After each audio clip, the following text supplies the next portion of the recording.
Okay, so I'll start out just with some acknowledgements. The development of this package has allowed me to work with a lot of bright people, and the people who are related to what I'll discuss today are listed here. Also, the last bullet, I've managed to get some recent funding for some development of this package. So I'll say a little bit more about that later. But I wanted to start out saying something about where did I come from, or how did I start this blavaan package? And so I have a bit of a timeline listed here. I've been doing things related to Bayesian structural equation models for about 20 years now. I got my PhD in 2005.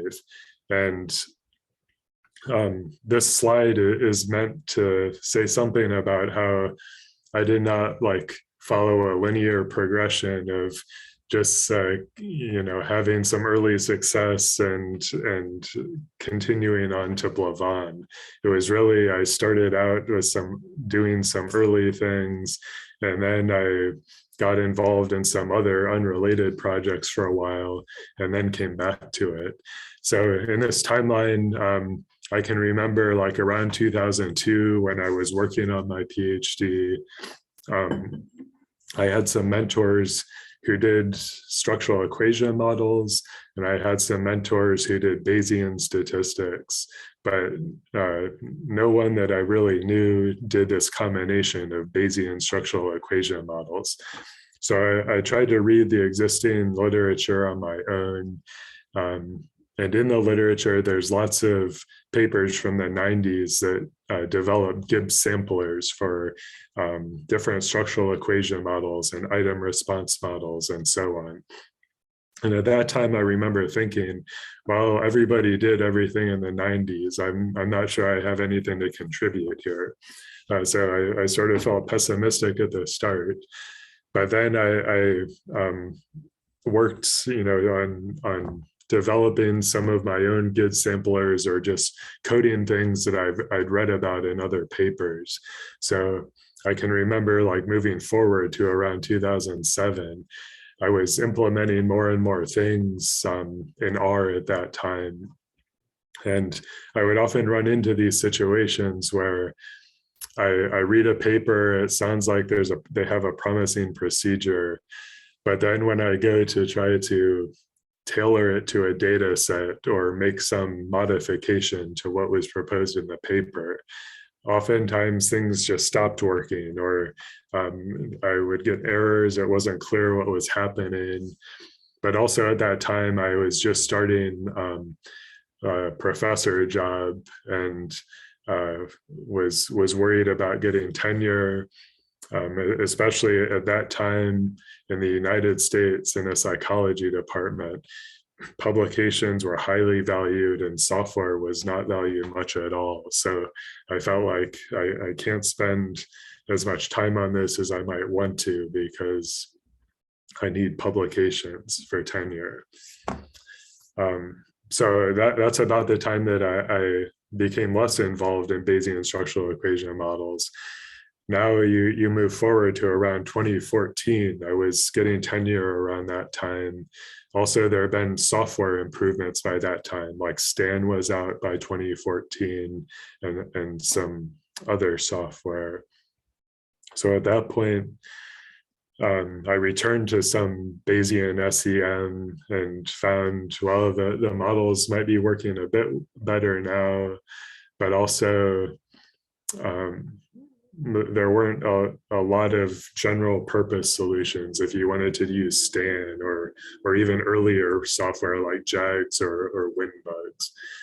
And so finally around 2016, after tenure, after I dabbled in lots of R procedures related to Bayesian structural equation models, that's around the time that I started blavaan. And the developer of the lavaan package, UseR Oslo, also helped me to start blavaan. So he is also very much to thank here. So I guess you can gather by now that blavaan does Bayesian structural equation models. And in many ways, it's a bridge between lavaan and the general purpose Bayesian software like JAGS and Stan.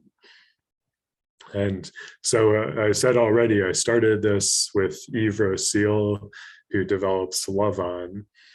And what happened is I was visiting him in Ghent, and we had like a free day to work on something.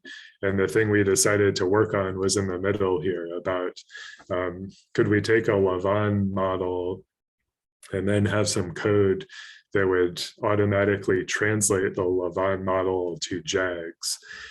And so we spent some time on that initially.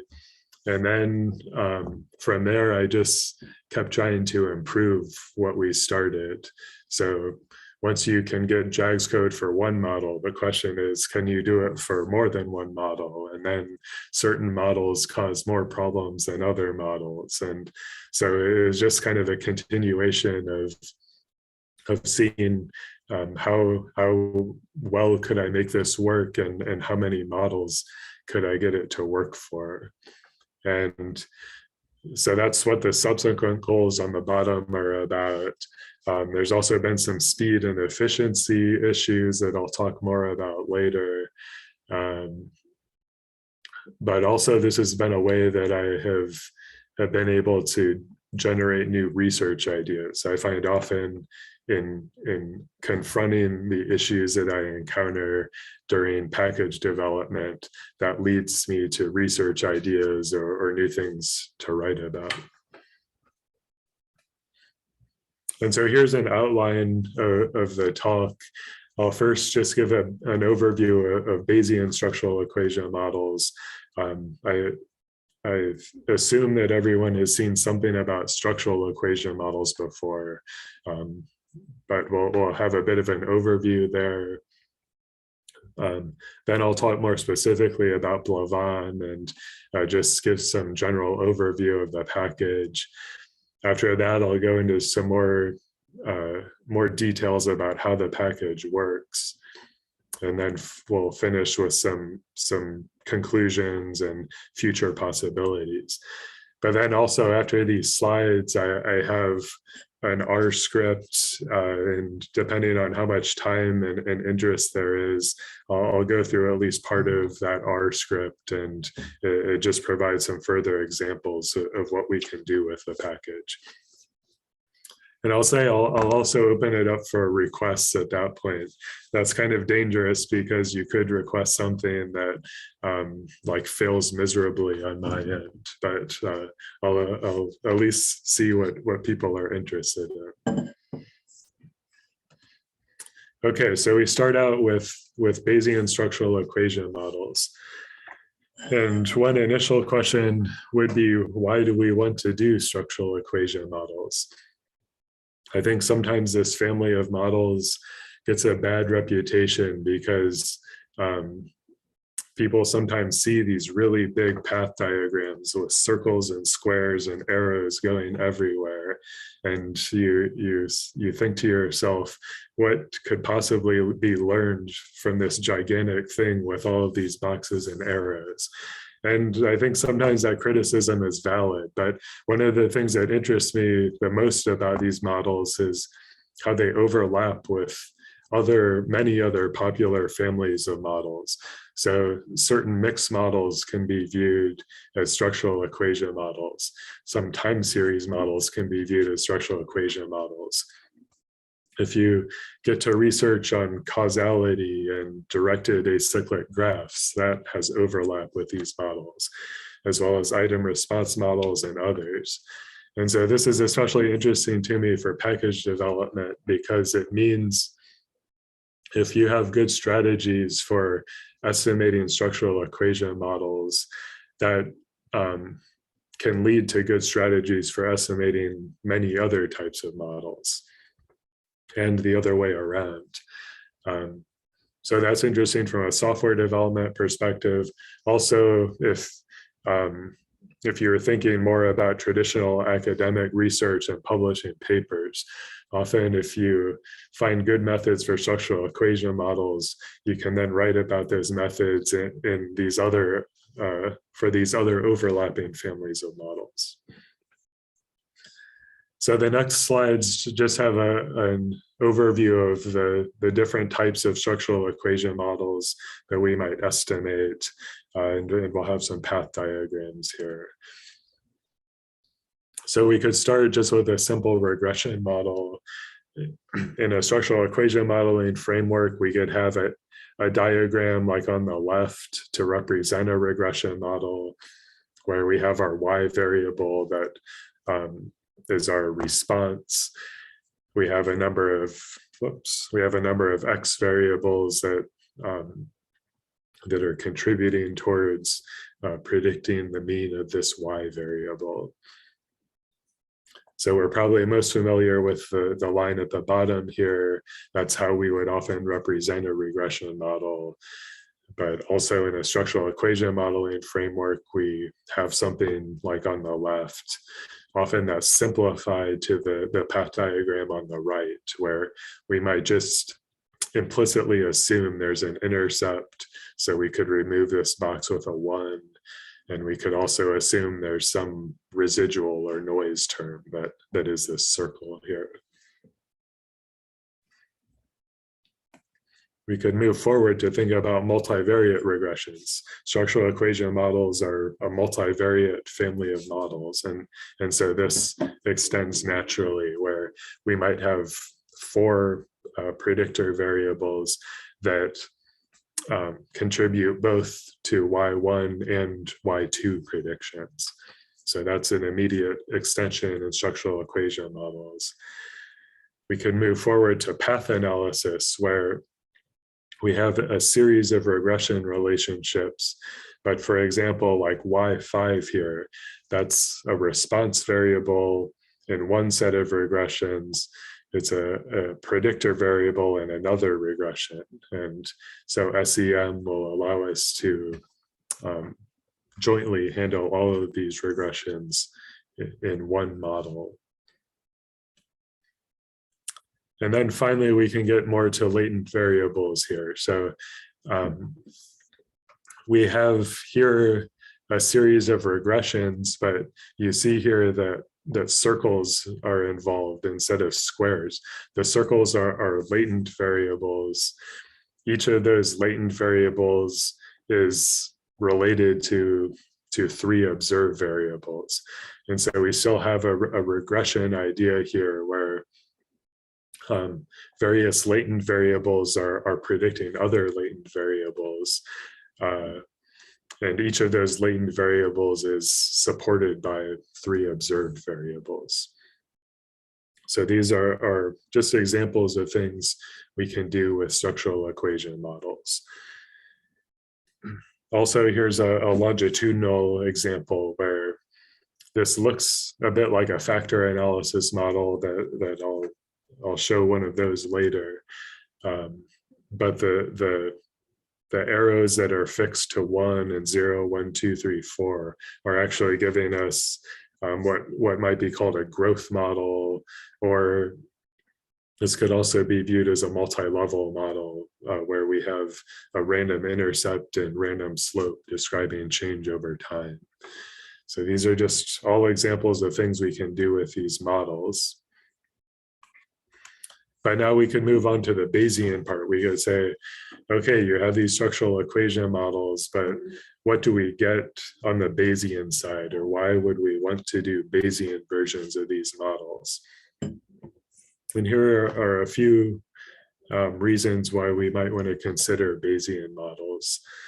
The first is about prior information or expectations. I am sure many of you, or maybe all of you, know about prior distributions in Bayesian models, and those can be used to say something about what do we expect about our model parameters based on previous knowledge.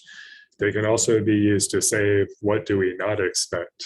So in other words, certain parameter values are completely implausible, that can be included in prior distributions. The second bullet, uncertainty, is a big thing here.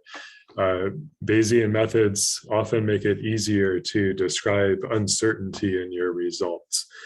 So for structural equation models, that could especially be about latent variables. The Bayesian side makes it easier to describe uncertainty in values of individuals' latent variables, also in functions of parameters. So we might be interested in an intra-class correlation or something else that's a function of a few model parameters. And Bayesian methods make it very easy to characterize uncertainty in those functions of parameters. Finally, the third bullet here we have is flexibility and extensibility. Often it's the case that if you encounter more complex models or you want to add some features to existing models, it's often easier to do on the Bayesian side as compared to a frequentist model. So those are just a few examples of why we might consider Bayesian structural equation models. And I now want to move on to contrasting how Bayesian methods work versus how frequentists or maximum likelihood or least squares, you might call them, how those work. Now, if we're thinking about a structural equation model or most other types of models from a maximum likelihood framework, we might have these three general steps to our modeling. We have to start out by specifying our model. Now we take that model and fit it to data. And you think about, if you look at output, like from a regression model or a structural equation model or others, often the main output is a point estimate. In other words, a single number for each of your model parameters, along with some measure of noise or variability. Whoops, we might call that a standard error on the maximum likelihood side. So I have that word point italicized there. That means we're getting a single number for each parameter that we might call the maximum likelihood estimates here. In contrast, if we think about a Bayesian model, well, we still have our model specification. That's our second bullet. But the first bullet is new. We also have to say something about our prior beliefs or expectations about the model parameters. That could be viewed as a part of the second step. That could be viewed as model specification anyway. But here I just have it broken out on its own. So this is a necessary step. Oftentimes, like in software, we might rely on some defaults for those prior beliefs. There are these non-informative prior distributions that are supposed to represent, like saying we have no idea about what the parameters would be before we fit the model. So that's often a default in the software, but oftentimes I think we can do better than that, and I'll talk more about that later. So after we have our prior beliefs and the rest of our model, we'll fit that to data, typically by Markup chain Monte Carlo, and I'll say more about that in a minute. Once we do that, we no longer have points. We no longer have a single number for every model parameter. We have lots of samples from the posterior distribution of each model parameter. So instead of a single number for each parameter, we have a full distribution that reflects, after we've seen data, along with whatever our prior beliefs were, what are now our posterior beliefs, or how are our prior beliefs updated by the data.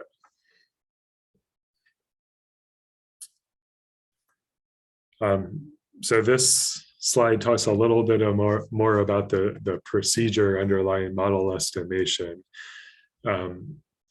for most or many Bayesian models, we don't know exactly what is the form of the posterior distribution.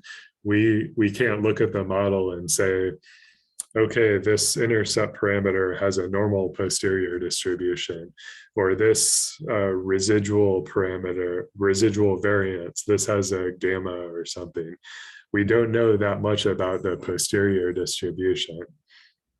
And so because we don't know that much, we rely on just drawing samples. So you can think of these as like random numbers from the posterior distribution.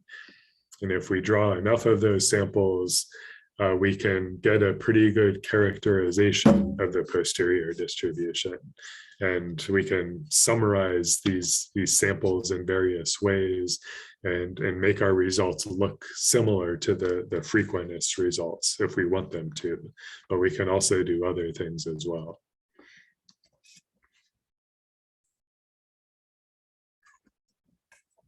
So I wanted to mention this link. We'll take a look at it in a minute.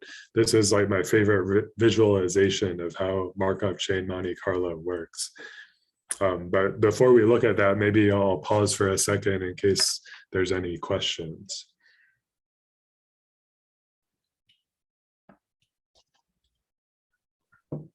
Yeah, sorry, forgot to unmute myself.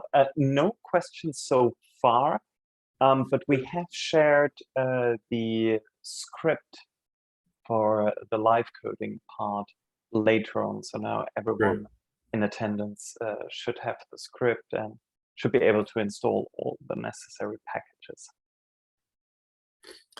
Yeah, we'll take a look at that script in a bit. And I would say, that sometimes you run into a problem installing one package or the other. And if you have that problem, I think it's not crucial because you can still take a look at the things that I run, and that script will be there for you when your problems are figured out. Okay, well, let's take a look at this link. And let me change some settings here. I don't know, maybe some people have seen this before, I'm not sure, but what we're looking at right now, you see this series of circles in the middle of the screen. Sorry, Ed, yeah, double interruption on my behalf. No problem. First, we only see your regular screen here, or the presentation, I should rather say, so we don't see any animation. And we got a question in, which is also exciting. The question was, are there any reference textbooks to use as an introduction to Bayesian SEM?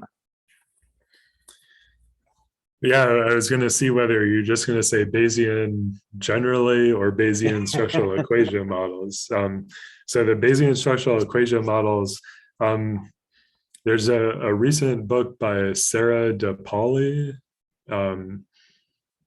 I don't remember the exact title. It's something about Bayesian structural equation models. And I think that's like the most recent updated book specifically about Bayesian structural equation models. If you're talking more generally about Bayesian statistics, there's the Statistical Rethinking book by Richard McElrath that I've used in some courses of my own and is my favorite book about general Bayesian methods. Yeah, that one is excellent, and also his lecture series, by the way. Yeah, lots of resources online. Let me ask, can you see this web browser now? Nope. Still seeing the presentation here. I think you have to share the screen and not the window, as I talked about. Yeah, I thought I was doing that. Now it works. Okay, now it works. Okay. Perfect. Okay, so everyone should see this series of circles in the middle of the screen.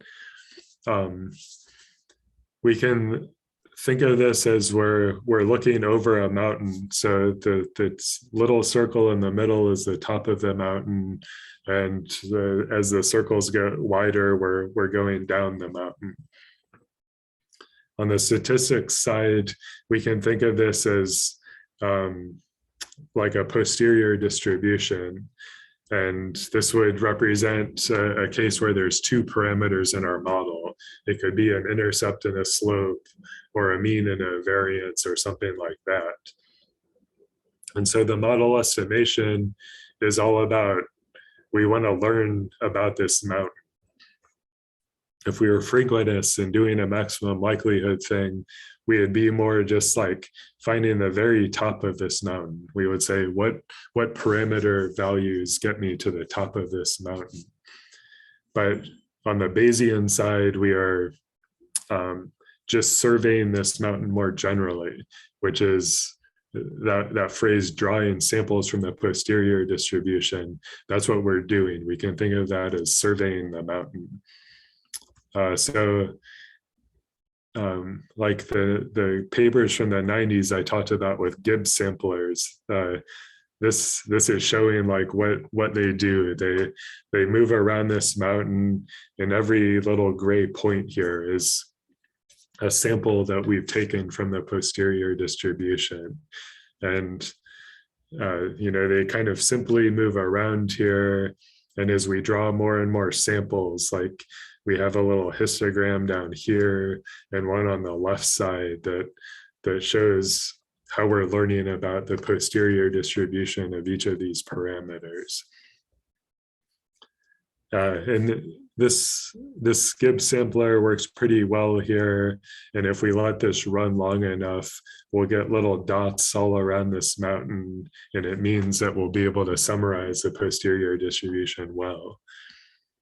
But now we could change and say, what is something like Stan or more modern Markup chain Monte Carlo do? Well, we can change a setting over here. Actually, I should reset this first. And now we can change our setting and start it again. We can see now that Stan is doing something different, this thing called Hamiltonian Monte Carlo, where instead of just like doing these little discrete jumps around the posterior distribution, this is more like if we turn the mountain over, so we had a bowl, we're sort of rolling a marble around that bowl. And that is what leads us to take these samples from the posterior distribution. And this works better for many types of models and leads to improved samples from the posterior distribution that are really helpful in a number of cases.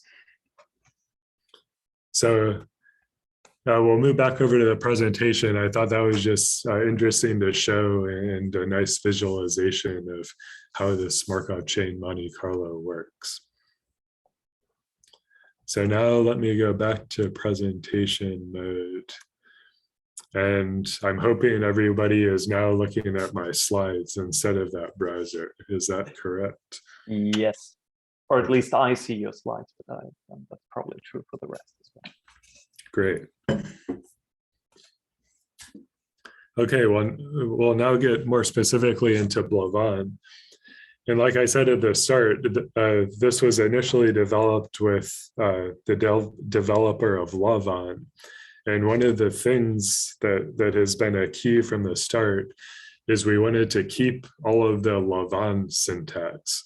We wanted this package to be something where if you know how to use lavaan, you can jump over to blavaan pretty easily. We've added some additional things that are necessary for Bayesian models, but also we've tried to keep things similar to lavaan. Here's one comparison. This actually comes from Richard McElrath, that author we mentioned a few minutes ago. Here is his comparison of lavaan to blavaan. I guess it's an accurate comparison. Blavaan is like lavaan with more feathers, basically. So anyway, here is an initial example. Here is a factor analysis model where we have 6 observed variables, and there is one latent variable that is giving rise to our first 3 observed variables, a second latent variable giving rise to our other observed variables. Sometimes this could be used like if the first 3 variables are different scores on math assessments, the second 3 variables are scores on reading assessments or something. That's the type of situation where we might use this model. But anyway, if you had a model like this in lavaan, this is how we would estimate the model. Now we have like visual and verbal assessments here in this specific data set, but the idea is the same. We specify our model. This is just like a character string that we're using to specify the model. Now in the next step, we have the CFA command where we send in our model specification and our data set. If we move over to blavaan, if we're relying on defaults, the specification is almost exactly the same. So we can do like a before and after here. Here's lavaan and CFA. Now we have blavaan up top with bcfa. So we just have to add a B in front of the command. But otherwise, they're like exactly the same. So that was our intention all along, to keep it similar to lavaan. But there's Bayesian things we have to consider here, and it's probably not the best to rely on all of the blavaan defaults. We can say things about how many samples do we want to draw from the posterior distribution, as well as a burn-in or warm-up period where we discard the initial samples. We may want to specify our own prior distributions. We'll see examples of that later. We often will want to sample the latent variables so that we could characterize them in various ways. That's something that's a lot easier on the Bayesian side. Also, in general Bayesian models, we want to assess that our chains of posterior samples have converged and that our model estimation is proceeding smoothly. So these are all things that blavaan provides that are in addition to lavaan. So here's an example of that same model where we're not relying on defaults for everything. What we can see in here is that, whoops, I was trying to highlight, but I guess I can't highlight. Like up here, there's this prior statement in the model specification where we set a prior distribution for one specific parameter in this model. This ends up being a factor loading from the visual factor to x2. We set a prior distribution for that one parameter. We also have this argument dp in our command that lets us specify a prior distribution for a class of model parameters. So in this model, we have a number of factor loadings. In this argument, we can set a prior distribution that goes to every factor loading in the model, except the ones where a different prior is set in the syntax itself. We have burn-in and sample and chains. These are talking about how many samples do we want to draw from our posterior distribution. The save LVs thing is about storing samples of latent variables alongside other parameters.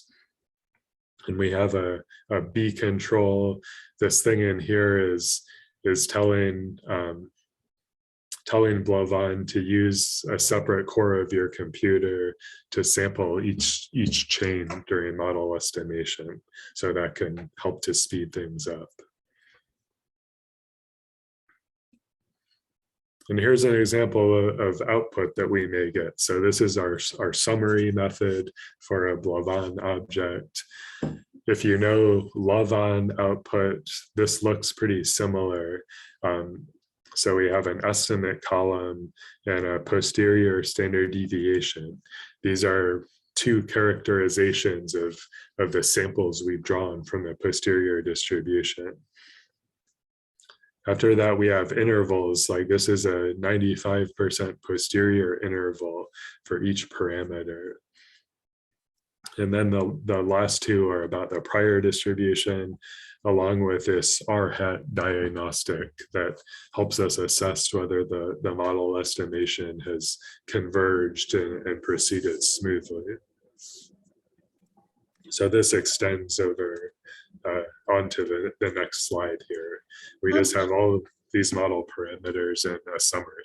Yeah, was there a question? Just a quick question. What are the rough upper and lower bounds for the size of the data that blavaan can handle, specifically on, say, a regular computer? Could you repeat that? You said the size of data, is that right? Yeah. I have not I've not tried for an upper bound. You know, I've run examples where we have the number of rows in our data set are in the hundreds or thousands. If you get up to the thousands, things are slower than before. So, you know, there's some situations where the model estimation is slow. But in terms of lower bounds, one thing people talk about Bayesian methods a lot is if you have a small sample size, Bayesian methods can help you there. And in that case, your prior distributions are going to become more important, because if you don't have much data, that means that your data cannot inform the model parameters as much. And so your prior distributions might become more influential there. So I would say oh, go ahead. I was just going to say as a follow-up, what do you mean by when you say in the thousands? How slow is slow? It really depends on your model. So like for this model that we just looked at, this factor analysis model, if you have a sample size of 5,000 and continuous variables, I think you could get some reasonable results on the order of like a minute or two. It wouldn't be too bad. But if you like have sample sizes in the thousands and you have ordinal variables, like this is, the ordinal side is very new to blavaan. I'll talk more about that. Things are considerably slower. Say you'll be waiting, I hope not hours, but on the order of many minutes for some meaningful results there.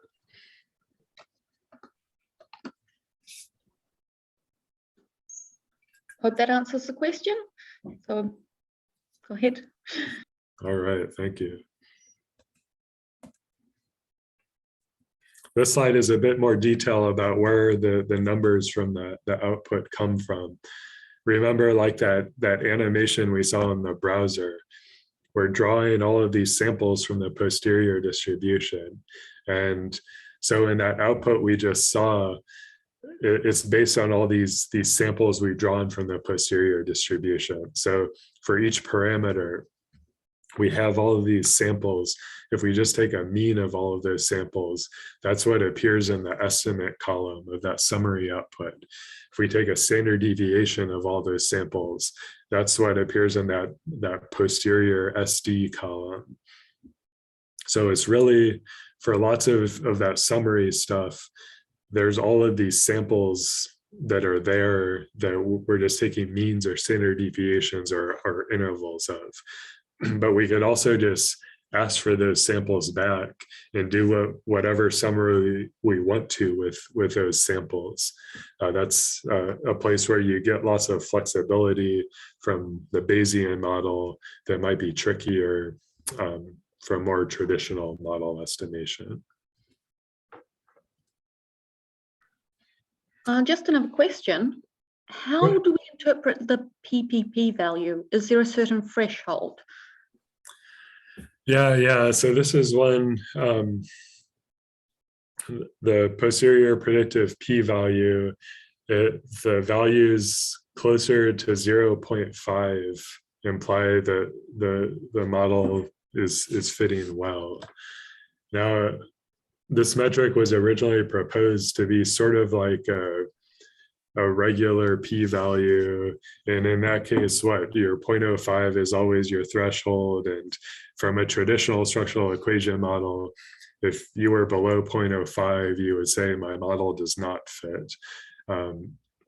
I think that hard 0.05 threshold does not work as well in this case. And more recently, there's been work on looking at model fit in other ways here. So there's a blavaan function called blav fit indices, where they have that's been contributed by others, where they're trying to take some of the traditional structural equation model fit indices and carry them over to the Bayesian side. So that's one possibility for exploring this more. We can also do more general posterior predictive checks. For example, if there's a piece of your model that's critical to your research, we can zero in on pieces of the model and say, does this piece fit well? I think I have a little bit more of that in that script that we'll look at later. I guess that might not be a satisfactory answer, because we want like a single threshold for this PPP to say the model fits yes or no. But I think the one like that does not exactly exist here. Thanks for that.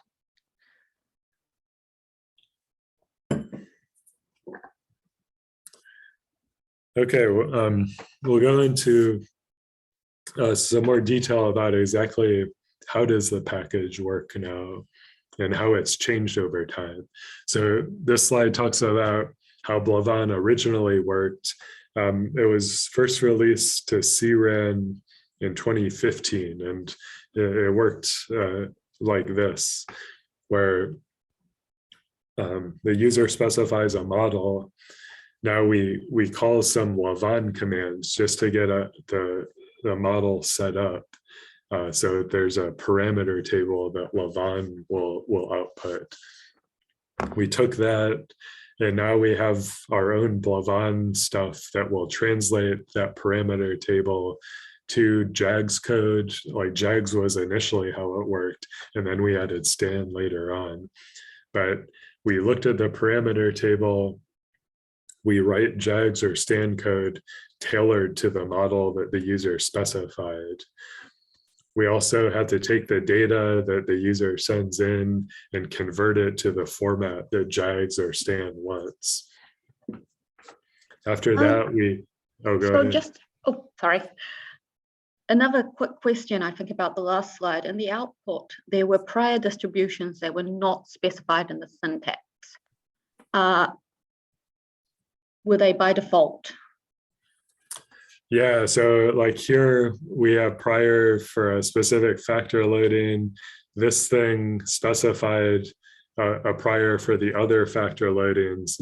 Now, all the other parameters, there's a default built into blavaan, where if you don't say anything, it uses the default.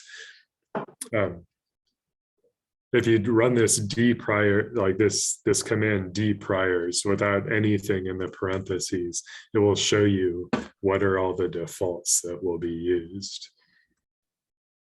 Okay, thanks. Yep.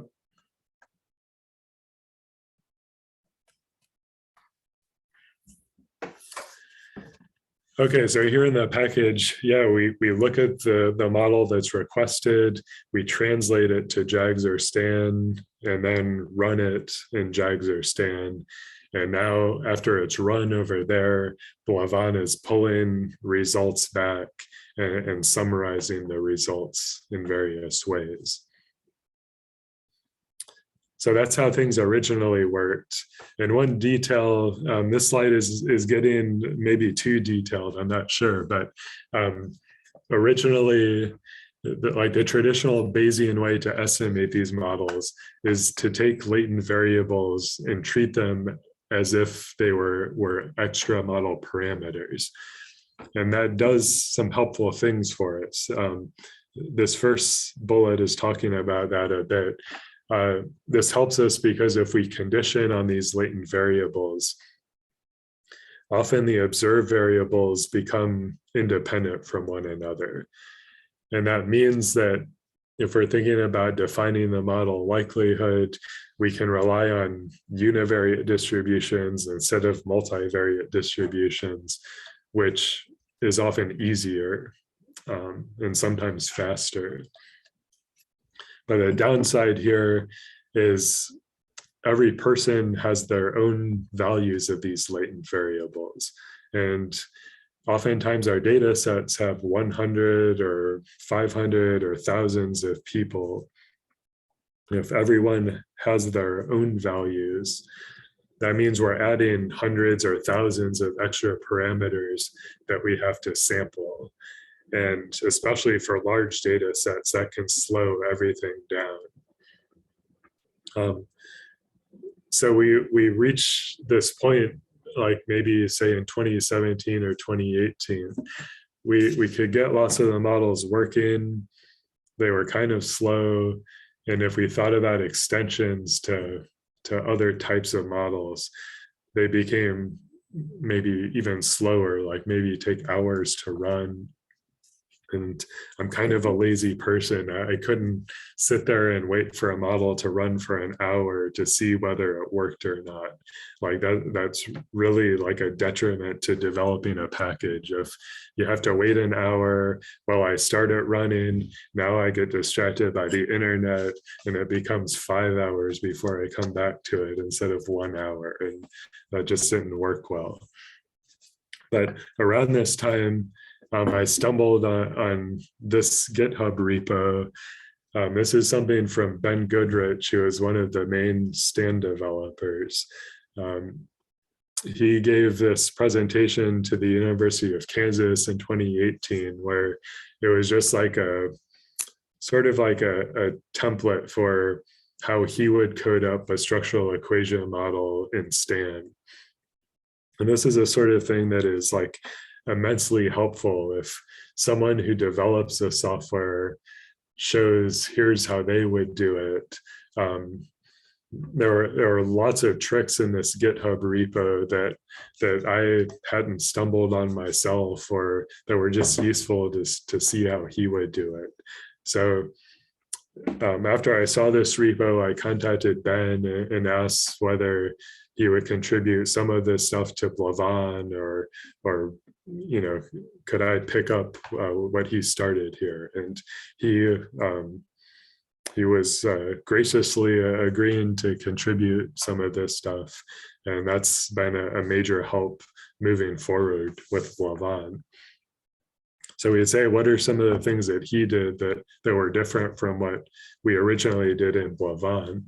Well, one thing he did was say, let's not use these latent variables in the traditional Bayesian way. So the frequentists will marginalize over the latent variables. So they'll say these latent variables are too many extra parameters to worry about. Let's get them out of the likelihood. And that's what Ben was doing in his GitHub thing there. That ended up being really useful for speeding up Stan. And so we have a similar approach now in Stan, in blavaan, that we use. Now, the second bullet I want to emphasize, because people would say, well, a major advantage of Bayesian models is that we can sample the latent variables and learn about them. And the key here is that we can still do that in Stan. It's just they're not a part of the direct model estimation. They're more like a thing we can do after model estimation to learn about the latent variables.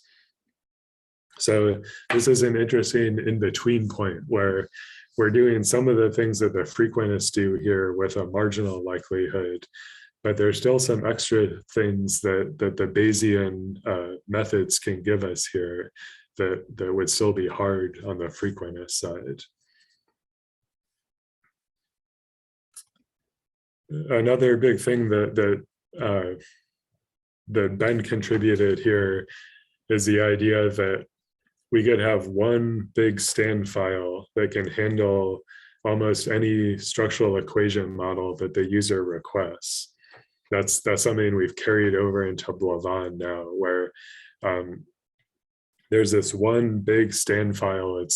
It's over 1,000 lines at this point, where the user will request a model, and then we send all of these aspects of the model into the Stan file as data, and that allows the Stan file to know like what model should be estimated, and then it just estimates it.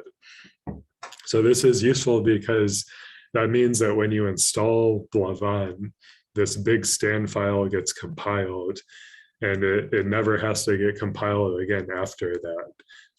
If you're familiar with using Stan, lots of times if you specify your Stan model, now it compiles, and you need that compile step every time before you can estimate the model.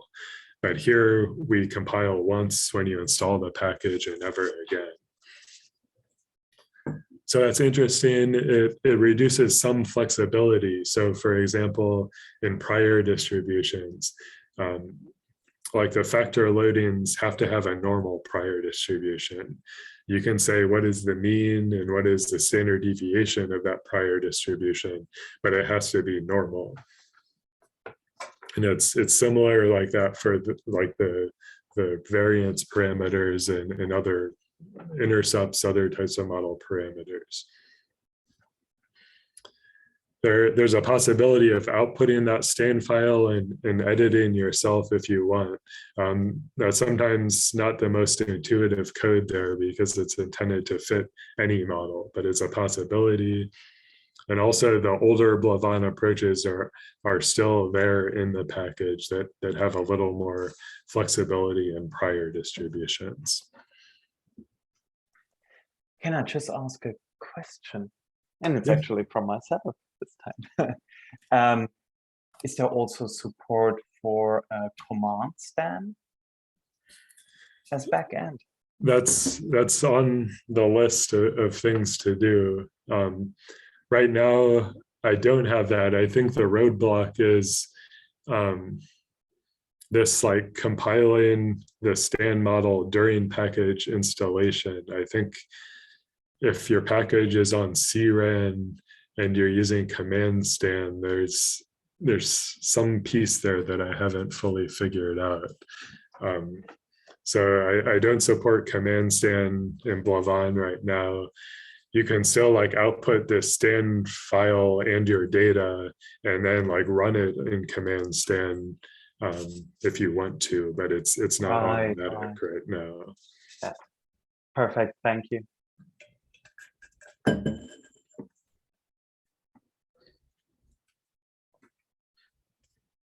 Here's a graph. We have a fairly recent Journal of Statistical Software paper where we talk about this new approach and compare it to the older approaches in blavaan.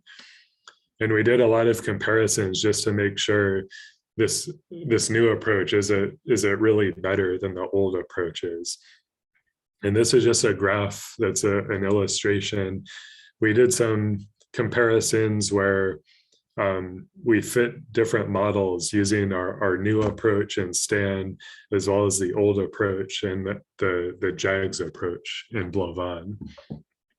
And in this graph, this is a model with 30 parameters.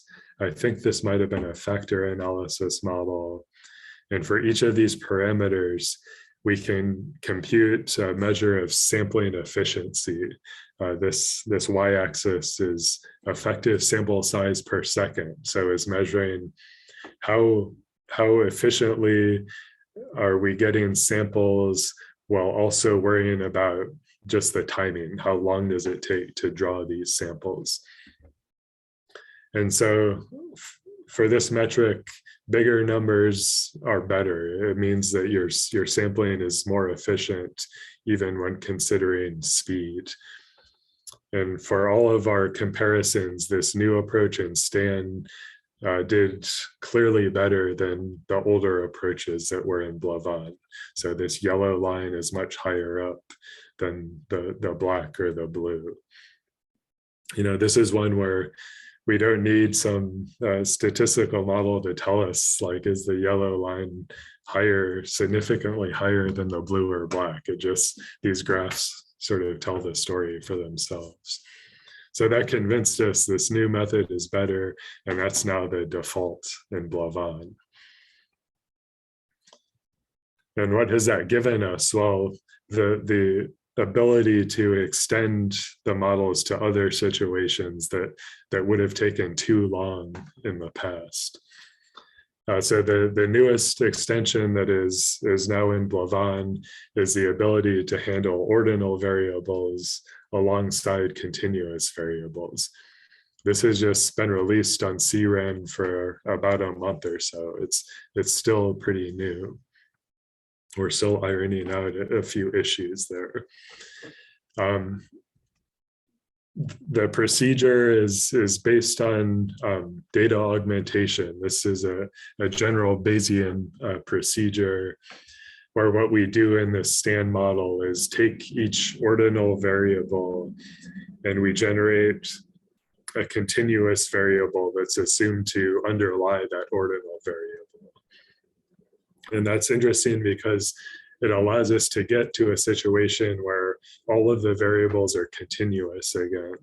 And once we do that, we can proceed like we did in the continuous case.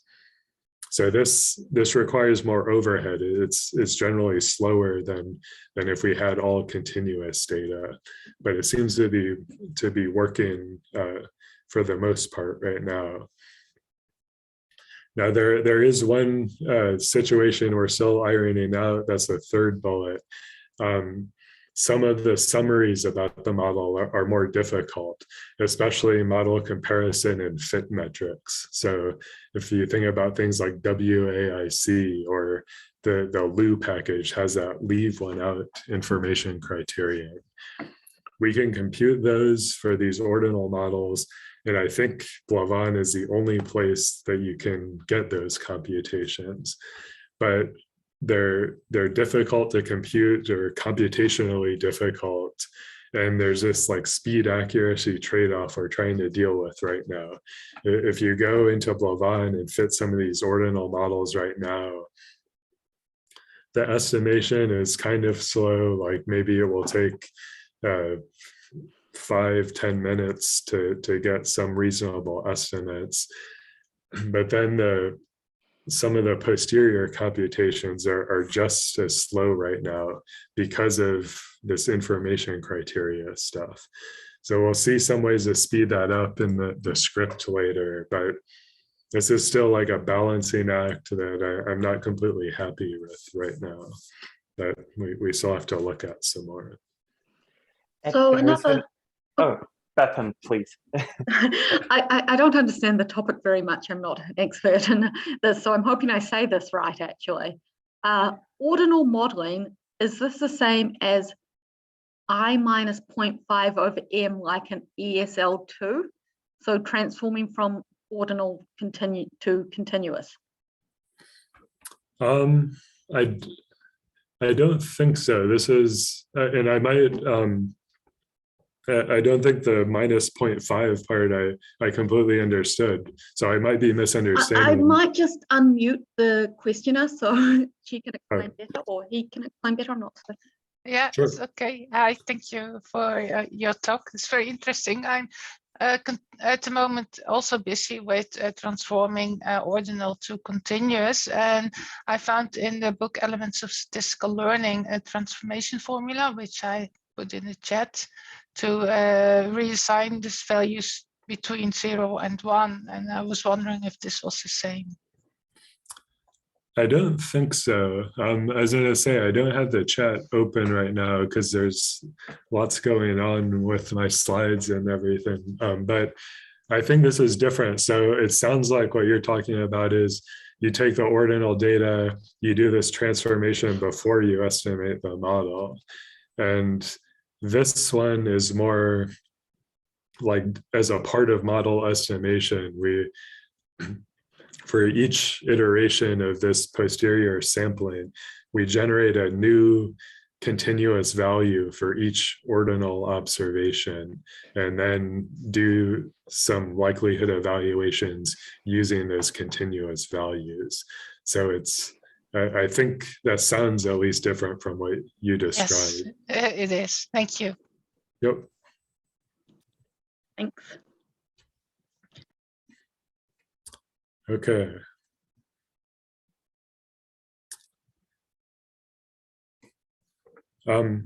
So yeah, we have the ordinal stuff.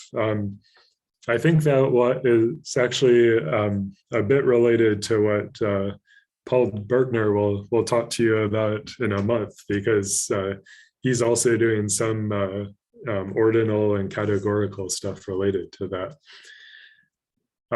This slide is about further possibilities. So I mentioned before that you can output or export the big Stan file that's in blavaan and edit it however you want to. So there's this argument we can add, MCMC file equals true.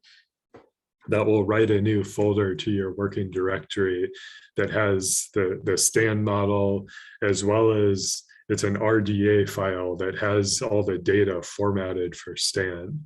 So you could like start there and do whatever extensions you want. I was always interested in doing that from the start because, you know, I would like, if researchers are wanting to do model extensions, I can at least give you a place to start so that you don't have to start from scratch. That was the goal there. The second bullet is talking about how that big Stan file I've been talking about, it's long, and the first time you look at that, you'll say, like, what the hell is happening here? You know, I would never be able to start to modify this. Well, it is one that I think there, if you look at it long enough, there's enough repetition that hopefully it starts to make sense. But also the older blavaan procedures, target equals JAGS and the Stan classic, they are writing JAGS or Stan syntax tailored to the model you request. So sometimes those are easier to make sense of than the default method. Okay, so that leads to the conclusions here in the slide. Well, so far, I think this package, blavaan, has led to some improvements in Bayesian structural equation model estimation, and some tightening. Some of the papers that I have a slide of papers in a minute that we've been able to write some research papers based on the package, just involving issues that were sort of not well known, or places where just the procedures had to be tightened somewhere. And also, hopefully this has provided other researchers with tools, not just for applying the models to their own data, but also for maybe extending or developing new models. And like I said before, this ordinal modeling especially is supported by a pretty new grant that I feel lucky to have gotten. I know that there's not always a lot of funding for open source stuff, and I feel lucky to have obtained some there. We could say what happens in the future. Well, in the immediate future, these ordinal models, like I said, are pretty new, and I need to continue to refine those. And like I said, there's some speed accuracy trade-offs there I need to look at some more. After that, multi-level structural equation models, or two-level structural equation models, will be the next step then to get those added alongside these ordinal models. What are other possibilities? We had the question about command stand earlier. There's some interesting parallelization options there, I think. That's something I want to explore to help speed up the models even more. The second bullet is about latent variable interactions and quadratic effects. This is a question that I get from time to time, and I think there's some good related work being done there. But it would be nice to have a general purpose solution in Stan to some of those models. A third possibility, a modeling framework closer to the Rabba Hesketh and Schrondel GLAM approach that was in Stata, or that they've also written a book about, where you can go beyond just ordinal and continuous. You can think of other distributions as well as various levels and so on. I think that Paul Bertner's talk might get at this too. He's doing lots of good stuff with BRMS. And then finally, I could say your contribution. I've been lucky to get some contributions from other researchers, and I think this is really an interesting way to collaborate. Here are those papers that I mentioned before. We have like a 2018 Journal of Statistical Software paper that was describing the initial blavaan procedures, especially focusing on JAGS. And then we have a newer paper up top here that is talking about this new Stan procedure that I discussed. We also have a paper about the information criteria that are in blavaan and elsewhere, just some general issues with information criteria. Here's the usual way to install the package. And here's the website for blavaan that has some more information.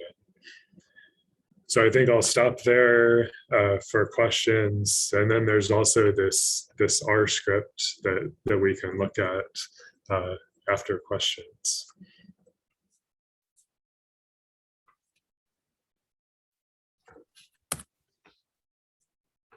Yeah, thank you, Ed. Currently, there are no more questions. Henrik has just shared the script once more.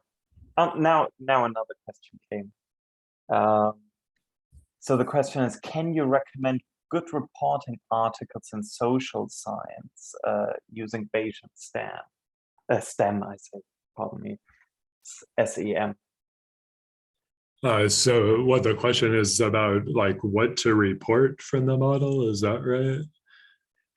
I guess so, yeah. Yeah,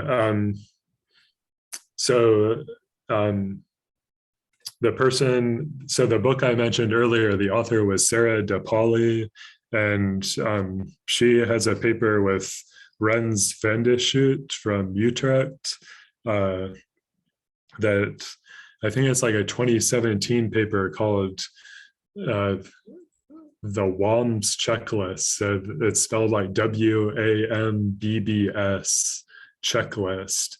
And that's a paper that talks generally about, well, reporting in Bayesian models and like what should you look for the model estimation and procedures and so on. And I think that's targeted at social scientists or psychologists. So that might be my starting point. Yeah, and we have linked to the book in the chat already. Cool.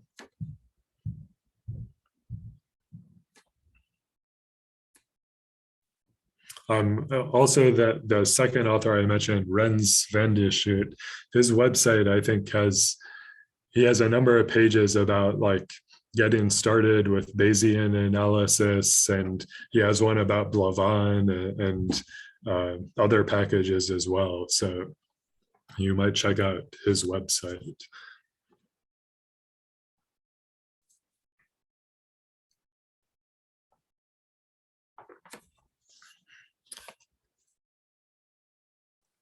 Excellent. Then I think we can probably continue with the hands-on demonstration. Okay.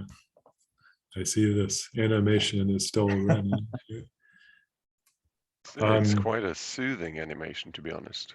Yeah, it's maybe if you're having trouble sleeping, you know, turn that on at night. I have trouble sleeping because of this. So. That's right.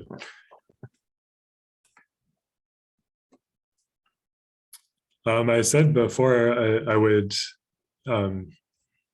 take requests. Well, let me first ask, can you see my R script right now? Yes, we can. Okay. I said I would take requests. I'm happy to entertain that as well if something is more or less interesting here.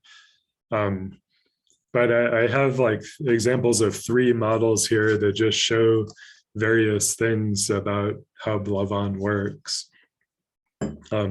Maybe you can see, I don't know, maybe you can see already that I might be showing my age because I don't have RStudio open here. I came about this stuff in Emacs a long time ago, and there's the Emacs speak statistics thing where I can have my R side on the right and my code on the left that I think works sort of similarly to how it does in RStudio. I might have said R Markdown before. It looks quite nice, to be honest. As a RStudio user, it's similar enough to not have any problem there. Yeah. So I will have my code on the left, and then I've got my keyboard shortcuts to send things over to R on the right. So we start out just, you know, loading some packages. We get blavaan and some others here. There's actually a warning that's unique to this computer that I haven't figured out yet, but this is a bit how lavaan or blavaan looks to load. There's a parallelization here. So you see this message on startup is about this recommending this future plan thing that will help parallelize some of the post-modeling computations in blavaan to speed things up a little bit. So we can have that.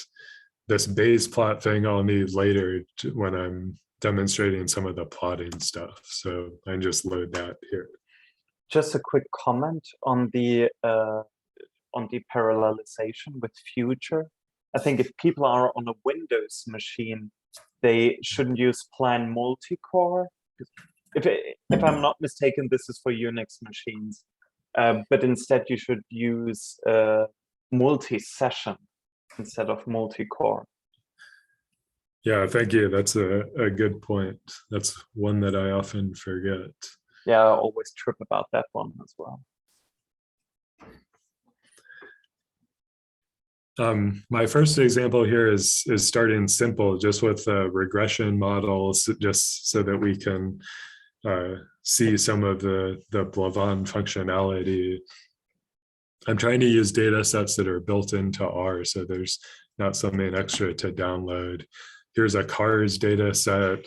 We could look at that at the start.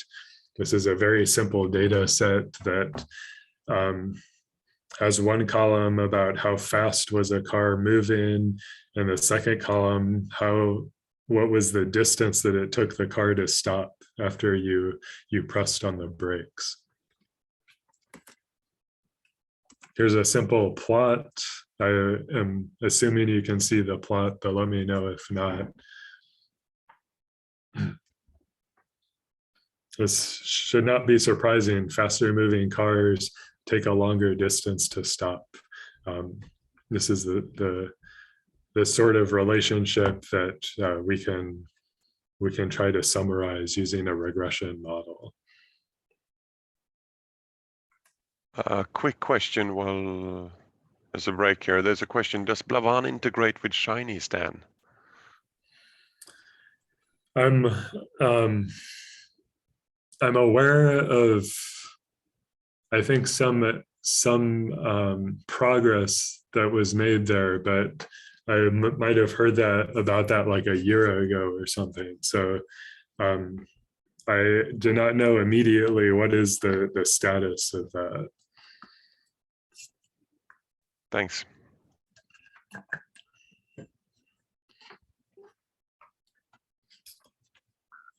So we could specify this regression.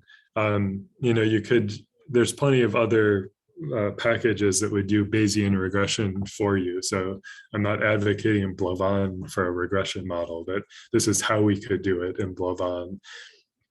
We have like our line of our model specification, and then, well, it's a regression, but we could still fit this model using our bcem command. So that's what happens here. And we can see this is a very simple model and a pretty small data set, so it runs very quickly. Our summary output then is similar to what we saw in the slides before, but it has less stuff because this is a simpler model. We have our regression weight first, followed by our intercept and our error variance, the last thing there. That's just generally how we could do this from the start. But these Bayesian models, well, prior distributions are something that we would want to consider in more detail.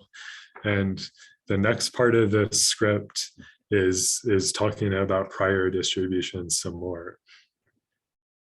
This is a simple data set where we could imagine having prior expectations about faster moving cars should take a longer time to stop.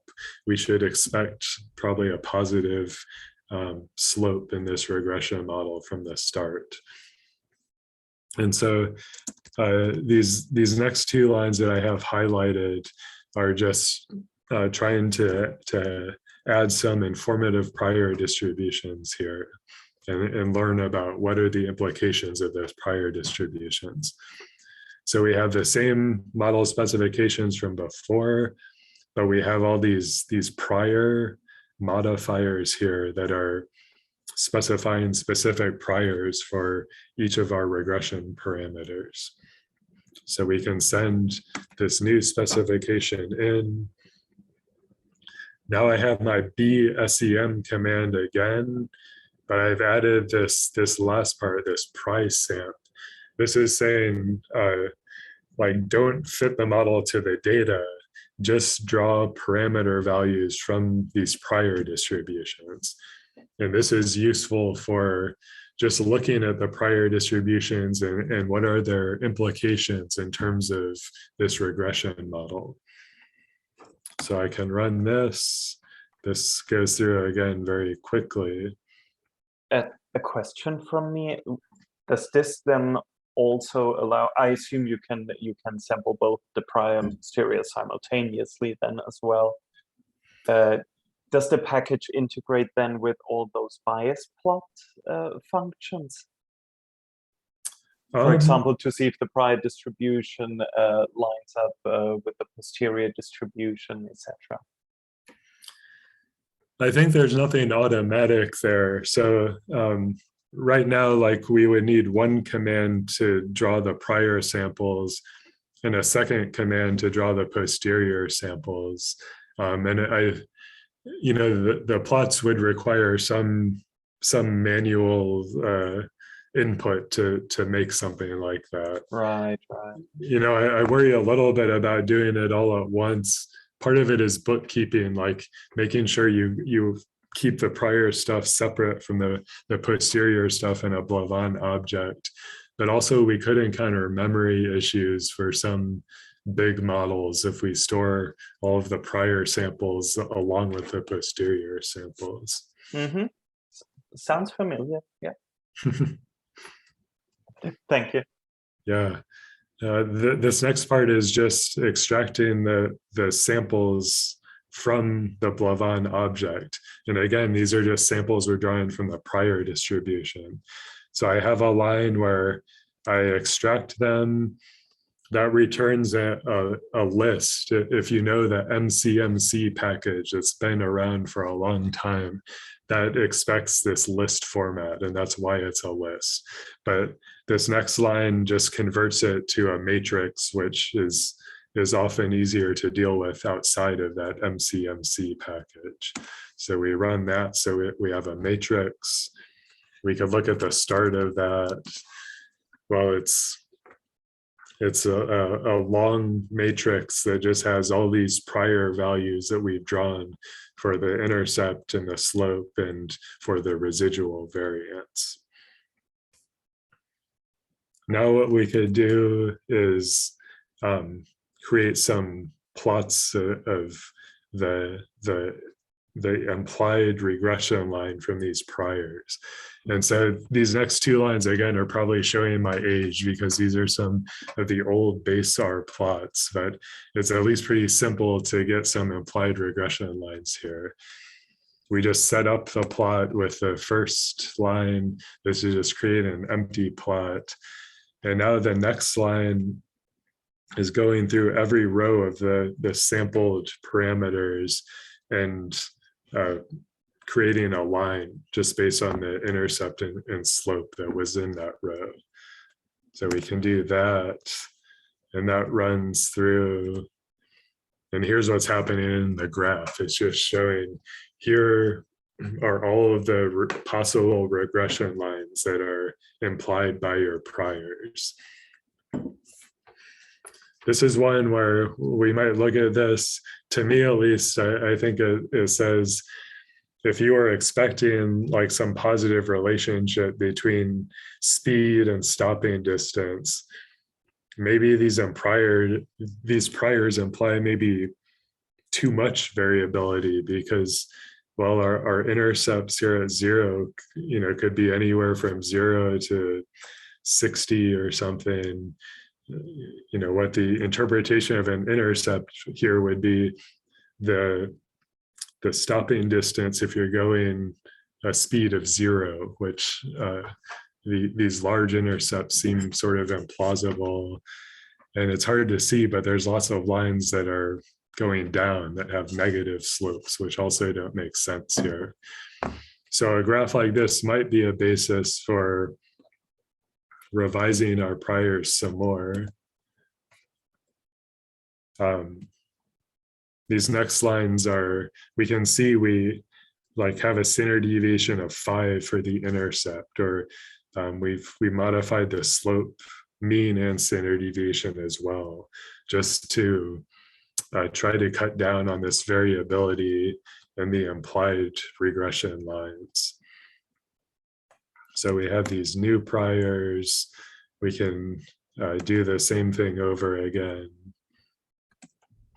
These are just the same lines from before, where we create a new graph.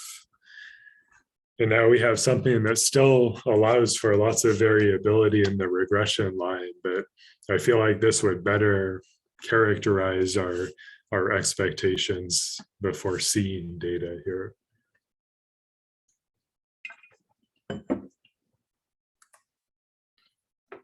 Somehow I'm having problems closing out this graph. Oh, there we go. Okay, so now that we looked at the prior samples, we're removing that pri_samp equals true. So we say, okay, let's now fit the model to data. Now that we're happy with our priors. And we can look at various diagnostics and results. So if you do Bayesian modeling, this R hat statistic, we can pull those out with this blav inspect command. These are all very close to 1, which indicates that our model estimation went well. There's also an effective sample size we could look at where these are all very large values, which are good. Here's a diagnostic plot. So this is a plot method for blavaan, where it shows the posterior samples that we drew from sample 1 all the way up to sample 1000. And I have in the script, this should look like a hairy caterpillar. It should go straight across and look the way it does here. This all indicates the model estimation went well.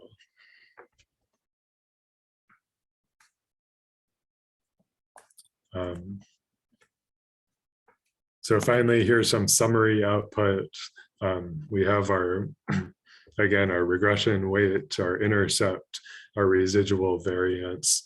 We've used these informative prior distributions, and that's sort of a summary of what we have from this model.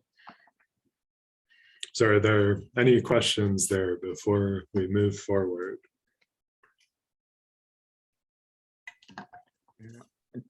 Just a quick question from myself here. You mentioned that, for example, for the slope priors of this example, it would make sense for the slope to be positive. Can you also constrain priors, or if you know that your observed variable couldn't be negative, other ways to truncate? That's possible. You would have to use the older blavaan approaches to do it automatically, because like I said, this big Stan file is like compiled when you install, and we're sort of stuck with normal there. The truncation, I'm not sure is fully necessary. So maybe it's not a problem here, but sometimes you could have a case where that regression weight, maybe the true value is 0 or close to 0. Right. And it would be nice to have a posterior distribution that's allowed to overlap with 0, whereas that truncation would like force it positive. Yeah, good point. Good point. Yeah.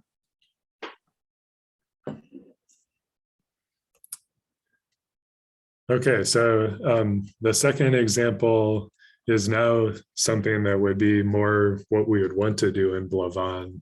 This is one of the examples that people talk about often. And it's actually, I think, a really good example to try out on the Bayesian side, because it has lots of aspects of structural equation models in it. It has regressions between latent variables. It has equality constraints. It has these residual correlations that are actually kind of tricky to do in a Bayesian framework. So here's our specification.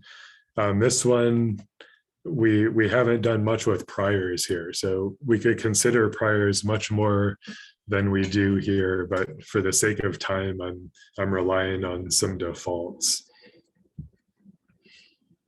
In our modeling command, well, we have some priors that we set for the loadings. We're sort of saying here we would expect all of the loadings to be positive, which I think is not terribly controversial here. We have another argument to save the latent variables so that we could summarize them after we estimate the model. And then here's this parallelization thing where we could speed up model estimation by having each chain be estimated on a separate core of the computer. So we can run this.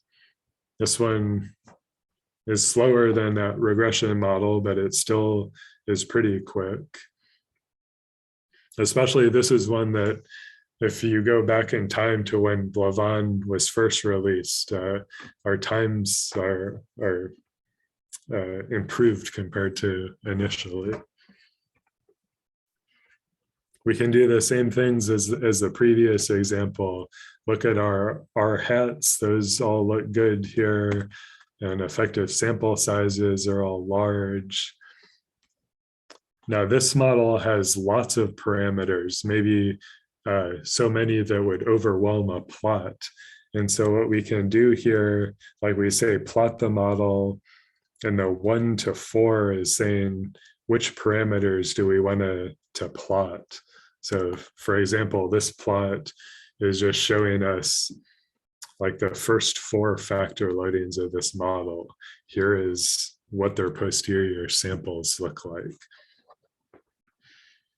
You can say, where did those numbers 1 to 4 come from? Well, that's what this next line is about. If you like, there's a coef command that we can use to look at some parameter estimates. the ordering of the parameters, these 1 to 4 are coming from this. So we could even do a little C-bind thing here where we have a column that has our parameter numbers going along with each of the lavaan names for these parameters. That helps us to see what are we plotting. So for example, this next line has 18 to 28. We can see here, like if I go over the 18 to 28 are the residual variances of the observed variables. So we can ask for the plots of those variances and we get this.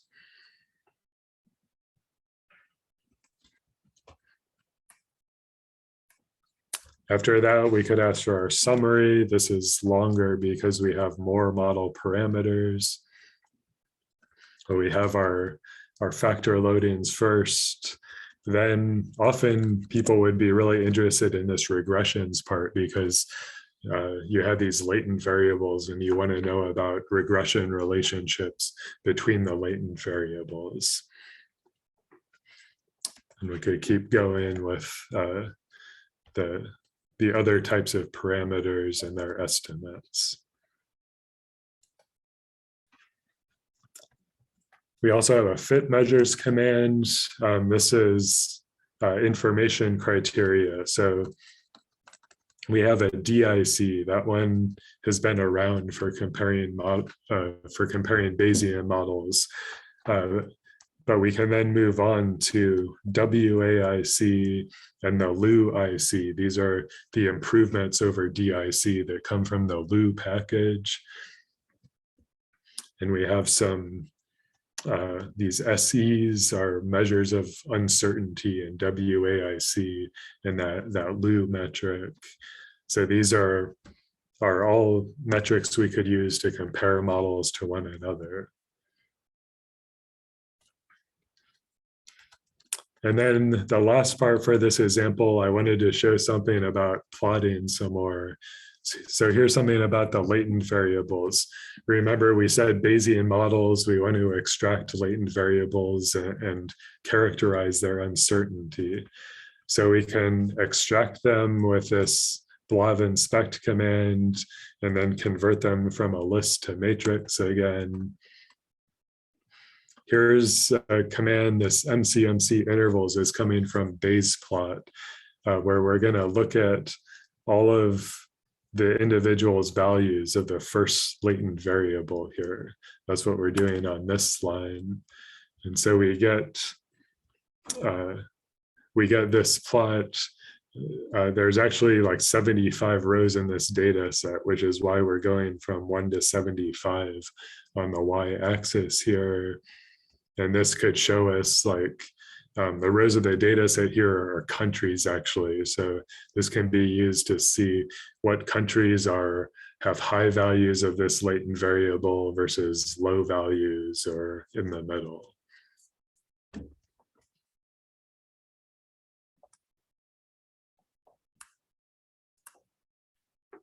The last part here then is to show if you're not happy with the plot that comes out, this is just a ggplot object. So you can take it and do whatever you want to do with it. So this is just an example where we load ggplot. Instead of just using that command to see the graph, we store it to this object P, and then we can do the ggplot stuff to modify it as we want. So now in this graph, that y-axis was really cluttered and we can just get rid of that and maybe this looks nicer here.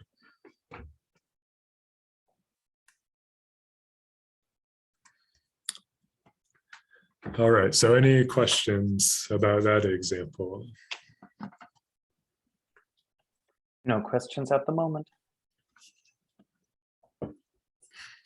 Well, I see maybe we're running up on time a little bit, and this last example, the ordinal model, will take a little bit of time to run, maybe a minute or two. So I'm wondering if that might be one where it's there for interested people, but if we want to stop here versus continue, what does anyone think? I think we have time to run one last example. Okay. Yep. Yeah. Agreed. Yep. Would be Cool. cool. So here is a data set from this CERT package, or SIRT. It has a number of data sets like for item response models. And so if we look at that, we see it's just like a big data matrix of zeros and ones. So every row is a person, and there's actually like 12 items here. And the ones say the person got an item correct. The zeros say they got the item incorrect. So with this new ordinal functionality in blavaan, we can do these sorts of item response models. So we could specify the model on this line. We have our 12 items, and like a simple item response model, this would be like related to a 2-parameter logistic. If you know item response models, we're saying all of these items arise from a single factor. So we would specify our model like that. And let me get it started running because it'll take a little longer. And then we'll talk about it some more. So this is a shorter model estimation. I just have 150 burn-in samples, and I'm saving 150 samples after that from each of 3 chains. That's probably too short in practice, but it will be enough to give us some results that are meaningful enough to look at. This is also something that I think as you're doing Bayesian modeling, or at least when I do stuff in practice, as I'm just starting to like just get a feel for the models, I might often just run them for like a short burn-in and short number of samples just to get somewhere and start to look at some results. And then once I'm comfortable with that stuff, well, I'll go back and run them for a longer time if I'm going to report them, the results, or write them up. That's generally how I do this stuff. But one other thing I wanted to talk about while this is finishing up, the 3 lines under the model specification here, these are a different way that you could do the same thing. And this highlights the fact that when you do a blavaan or lavaan model specification, these are just character strings. And so you can use paste commands to sort of automatically specify your model, which might be useful if you're doing some simulations, or if you have a really long model that's just a total pain to type out. Sometimes the tricks with the paste commands can be helpful there. So this just finished up, but I can show you like this first slide. I've used like some tricks to just get the letters A1, A2, A3, A4, and so on. Those are just the names of our columns in our data set. And then next I have this paste command that I've used to put pluses between all of those and make them just a single character string. And then I can tack on that F part at the beginning. So that's my model specification without having to sit there and type all the pluses and everything myself. I will definitely steal that whenever I use lavaan. Yeah, and you can even do it like, there's also this like /n. If you put that in a character string, that's like a line break that will let you break it over multiple lines so that you can have models that are longer. Fantastic. Okay, so that was our ordinal model. You can see here that like we have ordered equals true. That's a new thing in blavaan that's only been there for a month. And you can even, like in lavaan, you could say, instead of true, you could give it the names of certain columns, like if some of the columns are ordered and some are not. Or we can look at the model estimation. Like I said, this is a very short run. We wouldn't want to do it this short if we were reporting the results.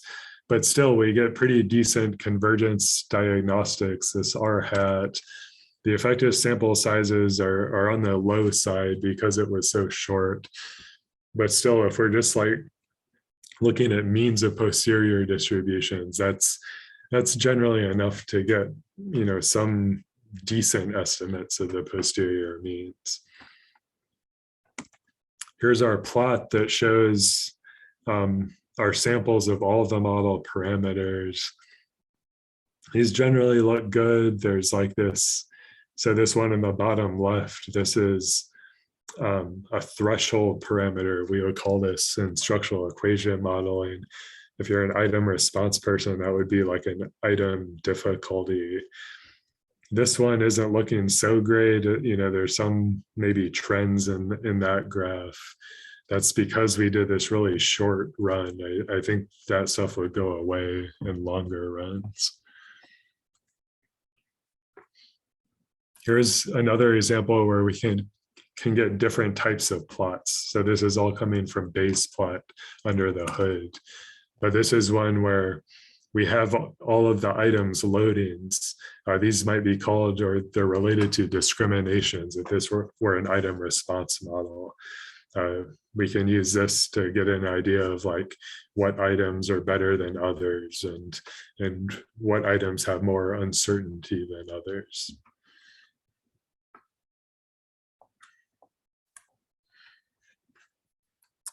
These last couple of lines are just showing like the summary. This is similar to before.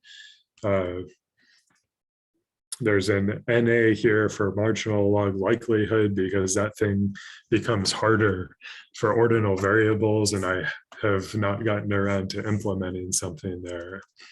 But otherwise, we have our loadings. Intercepts are fixed to 0 because these are ordinal variables. Next, we have thresholds. Like I said before, if you know item response models, these are related to difficulties. And then some other variances that are less meaningful because they're on this latent scale. We have an R squared here that is something that actually comes from lavaan. Like sometimes we can make use of some lavaan computations to also summarize the Bayesian model. And then the last thing are the fit measures. So these are the information criteria for this model. Like I said before, these ones are really hard to compute.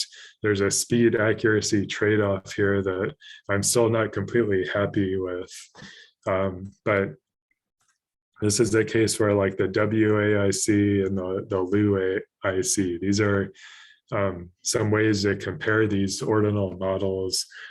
These ones are pretty new, and I think different software will compute these things a little differently. It's one place where there's some imprecision, I think, in these Bayesian models, or it can be easy to overlook something. But I just wanted to add this third one as an example of the ordinal models because those are pretty new. But from there, I think that's everything I had. I will take questions or comments as they arise. Great. Thanks for a very interesting talk. I got quite interested in or even more interested in the end here with the IoT stuff, but I'm going to play around with that at home for later. But then again, psychometrics isn't a huge field, but there are some here. Cool. Yeah, and I guess next month you'll hear some more about this. Yeah, I'll just stop the recording.